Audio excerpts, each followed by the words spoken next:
जय श्री कृष्ण। मैं doctor Sunil, assistant professor, विज्ञापन संख्या 51 के इंटरव्यू शेड्यूल को लेकर और शिक्षा सेवा चयन आयोग में स्थायी अध्यक्ष को लेकर हमारे द्वारा आज भी अनेक ट्वीट किए गए हैं। एक ट्वीट आप स्क्रीन पर देख सकते हैं कि योगी जी, आपने तो सेहरा बांध लिया, किंतु उच्च शिक्षित युवाओं का क्या अपराध है कि आप उत्तर प्रदेश शिक्षा सेवा चयन आयोग में स्थायी अध्यक्ष को नहीं भेज रहे हो, जिसके अभाव में पूरी चयन प्रक्रिया ठप पड़ी हुई है। विज्ञापन संख्या 51 डबल इंजन की सरकार में जुलाई 2022 को प्रकाशित हुआ था। यह डबल इंजन की कैसी पावर है कि कोई भर्ती 3.5 साल में पूरी नहीं हो रही है। क्या ये मानकर चलना चाहिए कि डबल इंजन मिलकर भी भर्ती को समय से पूरा करने में समर्थ नहीं है और दोनों ही इंजनों को बदल दिया जाए।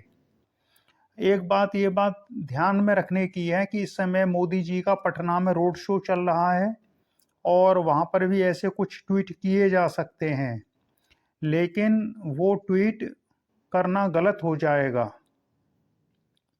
क्योंकि सरकार का विरोध करके आप सरकार से कोई चीज़ नहीं पा सकते हो। जैसे हम दो बातें करते हैं, एक काम की बात, एक मुद्दे की बात।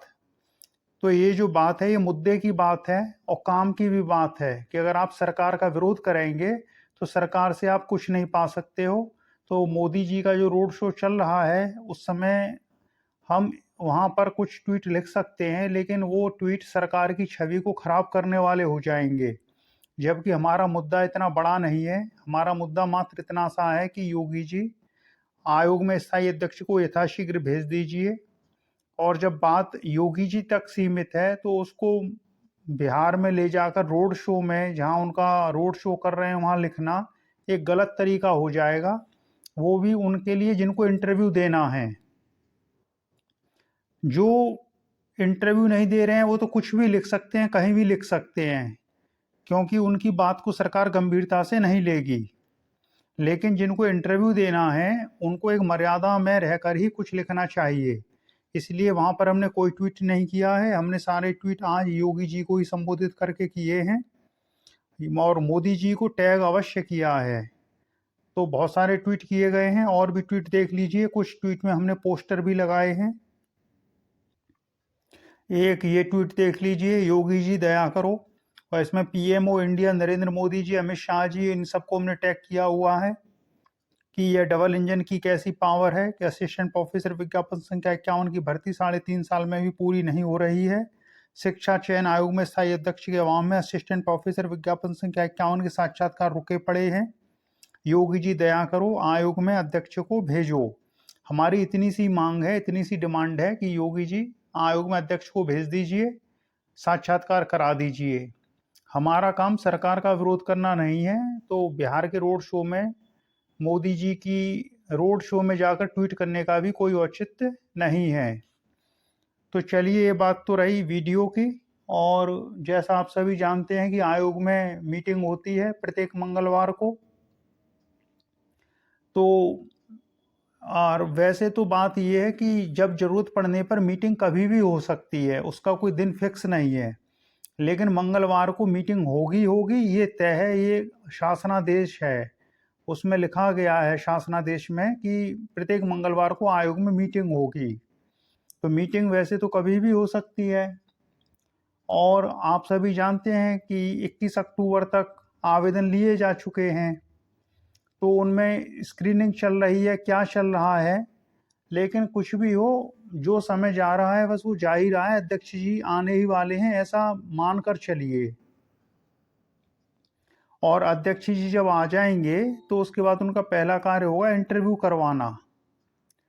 और इंटरव्यू के बाद आप जानते हैं कि उसी दिन रिजल्ट भी आ जाते हैं। जिस विषय का इंटरव्यू जिस दिन होता है, उसी दिन उसका रिजल्ट भी आ जाता है, या अगर कैंडिडेट ज़्यादा होते हैं तो अगले दिन तो आ ही जाता है। तो अब अधिक समय नहीं है, और जब इंटरव्यू शेड्यूल आ जाएगा तो इंटरव्यू से संबंधित कुछ बातें कर ली जाएंगी। अब आपने जो कल हमने वीडियो अपलोड किया था, उसमें आपने जो ट्वीट में कमेंट में जो कमेंट किए हैं, उनको रिप्लाई कर देते हैं जल्दी से। तो ये वीडियो आप स्क्रीन पर देख सकते हैं। ये कल हमने वीडियो अपलोड किया था और इसमें 14 कमेंट हैं। 14 कमेंट्स को हम देख लेते हैं, रिप्लाई कर देते हैं जिन्होंने कुछ पूछा होगा।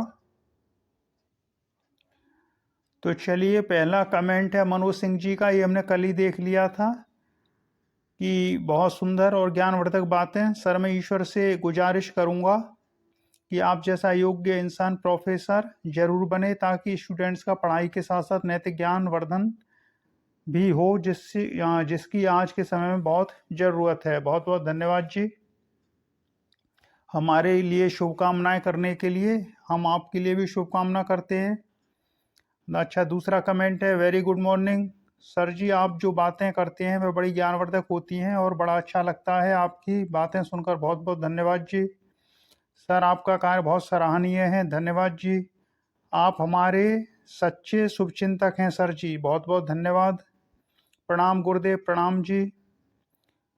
अच्छा, फिर कमेंट है सर्वेश वोकल, सादर चरण स्पर्श सर, बाबा विश्वनाथ जी की नगरी से हम दोनों पति पत्नी आपको प्रणाम प्रेषित करते हैं।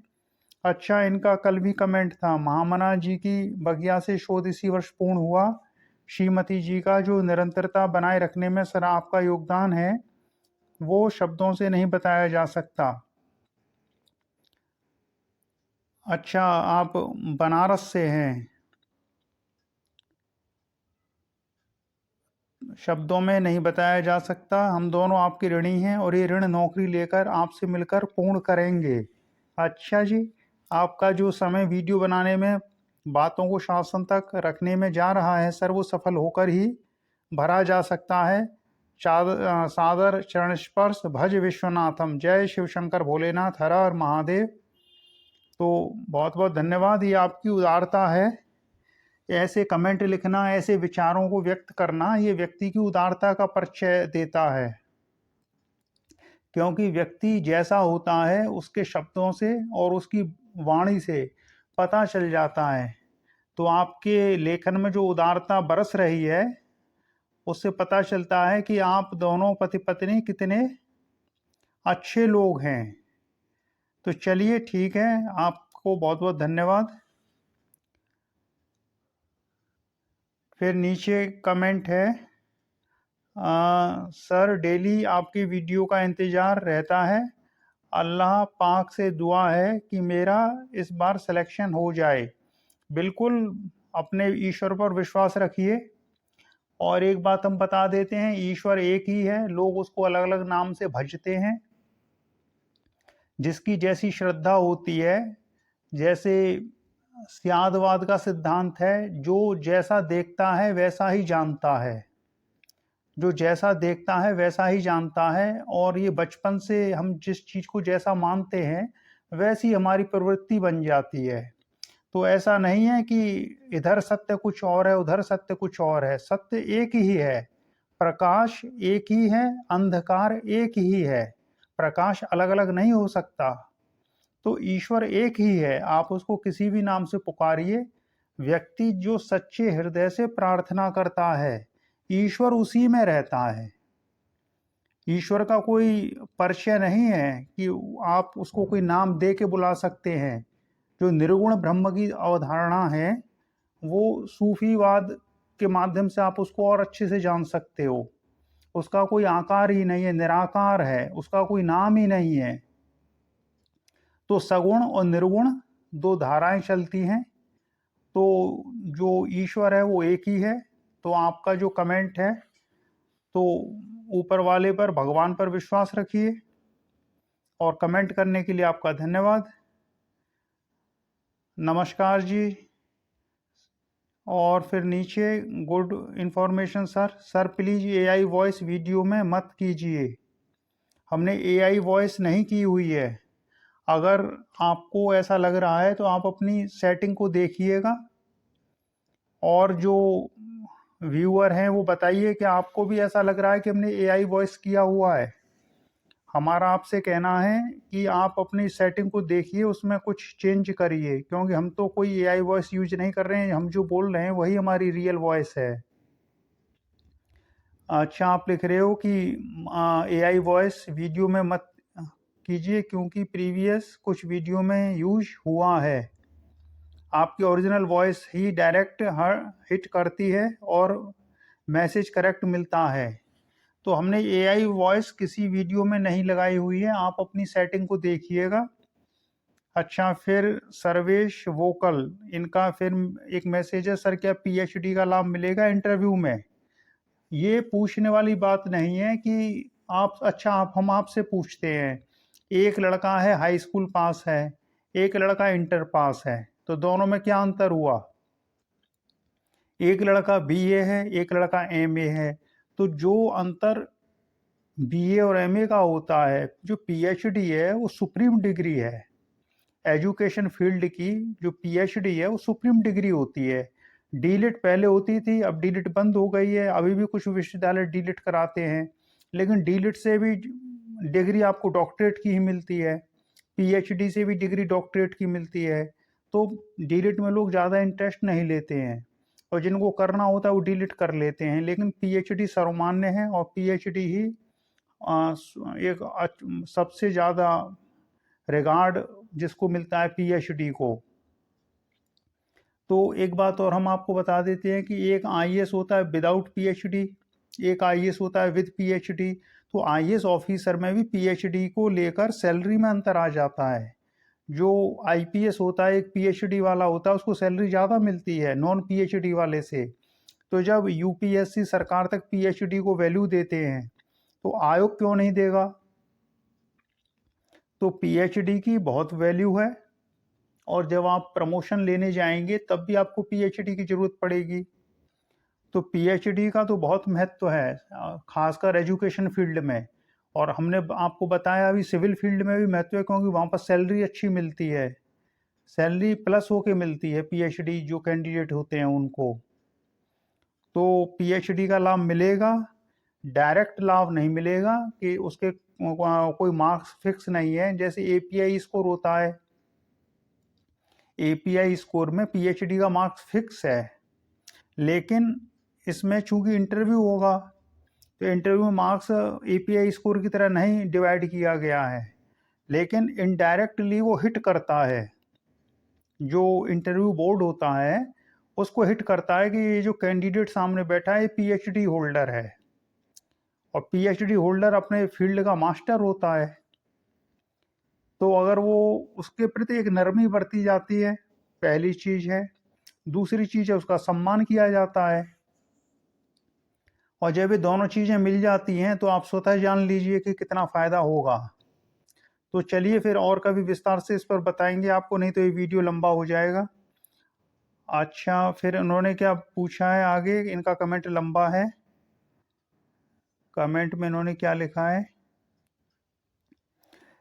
इन्होंने, सर आपने जो फिलोसॉफिकल बातें करते हो वो प्रैक्टिकल में हो रहा है। सर कहीं ये इंटरव्यू 2026 तक न चला जाए। अरे नहीं, ऐसा क्यों जाएगा सर, क्या कहते हैं आप? Thank you sir for uploading videos. 2026 तक कहीं कुछ नहीं जाएगा, इतना आगे का मत सोचिए, प्रेजेंट में रहिए। प्रेजेंट में थोड़ा दूर तक रहिए, हफ्ता 10 दिन के लिए, ज़्यादा दूर आगे मत जाइए कि आगे क्या होगा क्या नहीं होगा। और जैसा हमने अपने कल वीडियो में भी आपको कहा है, फिर से कह देते हैं कि जब भी ऐसा लगे कि स्थिति बड़ी उबाऊ हो चुकी है, हमको भी पता है बहुत उबाऊ हो चुकी है, वो सदाशिवराव भाऊ वाली स्थिति बन चुकी है कि युद्ध हो नहीं रहा है और रसद सामग्री रह नहीं गई है। तो मराठों ने क्या कहा था भाऊ से जाके कि अब हमको लड़ने दो, जो होगा सो देखा जाएगा, प्याला लबालब भर चुका है, अब हम इंतजार नहीं कर सकते। और फिर परिणाम क्या हुआ? तो हमारा यही कहना है कि धैर्य रखिए, धैर्य ही रखना पड़ेगा। तो धैर्य रखिए, और जब भी धीरज टूटने लग जाए तो उनके बारे में जरा सोच लीजिए कि जिनका नहीं कॉल हुआ इंटरव्यू, उन पर क्या बीत रही होगी। भाई वो भी तो अपने ही साथी हैं, अब उनका नहीं हो पाया, कुछ गलतियां हो गई, और ये बात भी सही है कि सभी का नहीं हो सकता। तो ईश्वर ने आपको कुछ तो दिया, तो उनसे तो समय बिल्कुल कांटे नहीं कट रहा है। वो सोच रहे हैं कि कब अगला विज्ञापन आए, अगले विज्ञापन में कितनी सीटें आएंगी, फिर से अब आवेदन करना होगा, फिर एक लंबी चयन प्रक्रिया, फिर एक लंबा इंतजार, फिर एग्जाम देने जाना। तो आप कम से कम उस फील्ड से बाहर आ चुके हो, अब आपके को केवल इंटरव्यू देना है, तो थोड़ा धैर्य रख लीजिए, ठीक है। और फिर इन्होंने क्या कमेंट लिखा है नीचे कि खुद भी पढ़ते मुख्यमंत्री तो शायद थोड़े भला हो गया होता इस प्रदेश के युवाओं का। देखिए, इसका उत्तर ये है कि नेता से अपेक्षा नहीं की जाती कि वो पढ़ा लिखा होगा।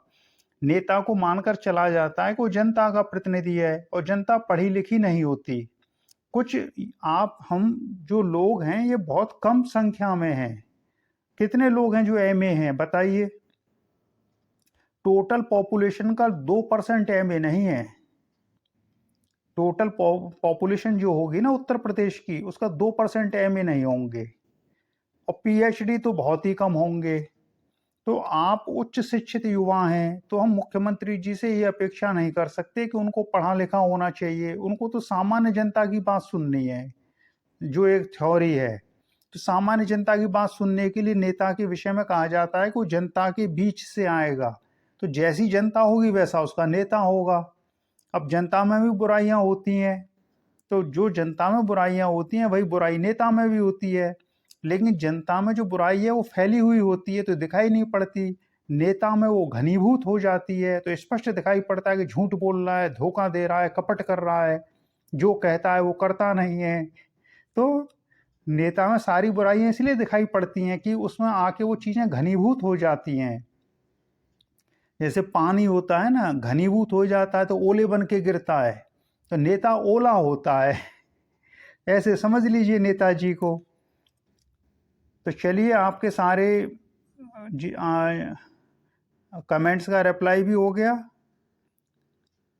किसी का छूटा तो नहीं है कमेंट? किसी का नहीं छूटा है। चलिए फिर, और ये हमारे पिताजी हैं पुलिस इंस्पेक्टर। इनके नौकरी को लेके हमारे पास बहुत सारे किस्से हैं, जैसे नमक के दरोगा के हैं प्रेमचंद की कहानियों में। हमारे पिताजी ने कभी रिश्वत नहीं ली। बहुत सारे किस्से हैं, एक किस्सा बता देते हैं कि जब हमारे पिताजी फिरोजाबाद में थे, हाइडिल में इन्फोर्समेंट में, जो बिजली वाले छापा मारते हैं उनके साथ एक पुलिस की टीम रहती है, उसको इन्फोर्समेंट कहते हैं। तो पिताजी इन्फोर्समेंट के प्रभारी थे फिरोजाबाद के, और वहाँ पर जो आईजी थे, आईजी की वाइफ ने खरीदारी की थी। आप सभी जानते हैं फिरोजाबाद कांच के लिए फेमस है, वहाँ कांच का सारा सामान मिलता है फिरोजाबाद में। तो आईजी की जो वाइफ थी, उन्होंने लगभग 1.5 लाख का एक झूमर लिया, और दरोगा जी से कहा कि इंस्पेक्टर साहब से कहिएगा कि पेमेंट कर देंगे। तो जो दरोगा जी थे वो पिताजी के पास आए, उन्होंने कहा कि मैडम ने कहा है कि पेमेंट करने के लिए कहा है। तो पिताजी ने कहा जाके कह दो यहाँ लूट नहीं हो रही है, जब मैं एक पैसा नहीं लेता हूँ तो यहाँ कोई पेमेंट भी नहीं होगा। तो झूमर लिया है तो पेमेंट करिए। उसको पेमेंट करना पड़ गया, और फिर आप जानते हैं ईमानदारी की कुछ न कुछ कीमत तो चुकानी पड़ती है। उसके कुछ समय बाद पिताजी का वहाँ से ट्रांसफ़र हो गया। दूसरा एक किस्सा है, जब हमारे पिताजी बदायूं में दातागंज के कोतवाल थे, तो एक बार डीआईजी ने कहा पिताजी से कि आप कोऑपरेट नहीं करते हैं। डीआईजी ने कहा आप कोऑपरेट नहीं करते हैं। तो हमारे पिताजी ने कहा क्या कोऑपरेट करें, सीआईडी से ट्रांसफ़र होके आए हैं, सीआईडी में चले जाएंगे। तो पिताजी ने कहा जो व्यक्ति घूस नहीं लेते हैं, जो व्यक्ति सही कार्य करते हैं, उनका एक स्वभाव अलग होता है। जो चाटुकारिता वही करेगा जिसको कुछ इच्छा होगी पाने की। और एक चीज़ है, हमने अपनी आंखों से जो देखा कि एक बार हमारे घर पर आए थे एसपी आर्थिक अपराध शाखा ईओडब्ल्यू के। तो एक कुछ पूछने के लिए आए थे हमारे घर पे, तो उनको पता नहीं था कि ये हमारे पिताजी का घर है। तो जब एसपी आए दरवाजे पे तो हमने उनको अंदर बिठा लिया। तो थोड़ी देर के लिए तो वो अंग्रेजी बोल रहे थे एसपी, जैसे पुलिस वालों की भाषा होती है। तो हमने अंदर जाके पिताजी को कहा कि वो देखिए कोई एसपी ईओडब्ल्यू के आए हैं। तो पिताजी अंदर से निकल के जब आए और जैसे ही एसपी ने उनको देखा, वो एसपी पता नहीं इस समय हैं या रिटायर हो चुके हैं, लेकिन जहाँ तक हमने सुना था उनका वो डीजी तक प्रमोट हुए थे, एसपी डायरेक्ट आईपीएस थे। तो जैसे ही एसपी ने हमारे पिताजी को देखा, तुरंत खड़े होके हाथ जोड़ के, जिस मुद्रा में हाथ जोड़े थे उन्होंने हमारे पिताजी के, हम समझ गए ऐसी नौकरी कोई कर नहीं सकता है। एक एसपी अगर इंस्पेक्टर के हाथ जोड़ रहा है खड़े होके, तो आप समझ सकते हैं कि इतनी वैल्यू रही होगी।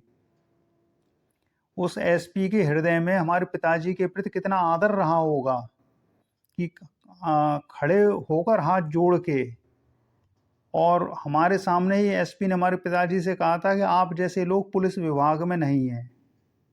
तो समझ लीजिए, तो नौकरी करिए तो ऐसी करिए, नहीं तो आजकल आप देख रहे हो लोग रिश्वतखोरी कर रहे हैं, पुलिस वाले लोगों से कितना बदतमीजी से बात करते हैं। व्यक्ति पहले से ही पीड़ित है, पीड़ित व्यक्ति थाने में जा रहा है तो उसको गालियां सुना रहे हैं। तो सब अपना कर्म फल भोगेंगे। तो हमारा यही कहना है कि अच्छे कर्म करिए, क्योंकि कर्म का ही फल मिलता है। तो ये हमारे पिताजी हैं ऊपर, और ये हमारे नीचे चेले जी हैं, सौरभ डीएसपी। इसने भी एक बड़ा कांड किया है, सौरभ ने, और हमने इसको काफ़ी सुनाया भी है व्हाट्सएप पे। किसी दिन दिखाएंगे इसका किस्सा और बताएंगे भी। हमने कहा तुम्हारी हिम्मत कैसे हो गई? तो कह रहा था कि सर जी मैं तो हमेशा आपका शिष्य रहूँगा, कोई गलती हो गई हो तो क्षमा करिए। तो शिष्य तो रहोगे ही, उसमें कहने वाली कौन सी बात है। तो हमारा यही कहना है